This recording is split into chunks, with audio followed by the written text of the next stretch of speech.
महत्त्वाची बातमी आपण पाहूयात। निलेश चव्हाण याला नेपाळमधून अखेर अटक करण्यात आली आहे। वैष्णवी हगवणे यांचं बाळ निलेश चव्हाण याच्याकडे होतं। निलेश चव्हाणवर वैष्णवीच्या आई वडिलांना बंदुकीचा धाक दाखवून धमकावल्याचा आरोप आहे।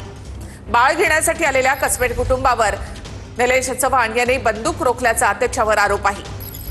तसंच आणखी काही गुन्हे हे निलेश चव्हाण याच्यावर दाखल आहेत। त्याच्या स्वतःच्या पत्नीचा छळ करणं, अश्लील व्हिडिओ बनवणं या प्रकरणात देखील त्याच्यावर गुन्हा दाखल आहे। वैष्णवी मृत्यू प्रकरणानंतर फरार झालेल्या निलेश चव्हाणला पिंपरी चिंचवड पोलिसांनी अटक केली आहे। वैष्णवी मृत्यू प्रकरणानंतर निलेश चव्हाण नेपाळमध्ये लपून बसला होता। निलेश चव्हाण पुण्यामधून दिल्लीला कारने गेला। तिथून तो दुसऱ्या एका कारने उत्तर प्रदेशातल्या गोरखपूरला गेला। गोरखपूरमधून तो नेपाळमधल्या भैरवा जिल्ह्यातल्या एका गावामध्ये गेला। त्या गावामधल्या लॉजमध्ये तो लपून बसला होता।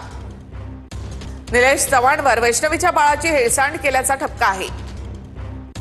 वैष्णवीच्या मृत्यूनंतर तिचं 9 महिन्यांचं बाळ काही दिवस निलेश चव्हाण याच्याकडे होतं। हे बाळ ताब्यात घेण्यासाठी गेलेल्या कसबटे कुटुंबाला निलेशने बंदुकीचा धाक दाखवत धमकावलं होतं। निलेश चव्हाण हा हगवणे कुटुंबाचा निकटवर्ती आहे।